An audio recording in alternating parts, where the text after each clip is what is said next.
কিটাও করতেছি আগুন দিয়ে কেতের মেরে কইস না লো সকাল থেকে আইসি ক্ষেত্রের ভিতরে একটা ফা বৃষ্টি কইলো না যে বেরিটা লাগে দিলা ভাত নি ওই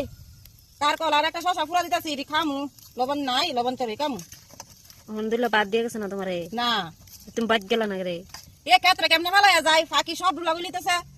হ্যাঁ ফাঁকি সব ডুলা বলিতেছে এলাকে শস্য সিদ্ধ খাইবা ও আমি তো এমতরই খাই পুরা সিদ্ধ এরা যাও যাও যাও বাদ যাও আমি বমু যামু না আর বেল নাই তো বেশিক্ষণ নাই বেশ আমার সাথে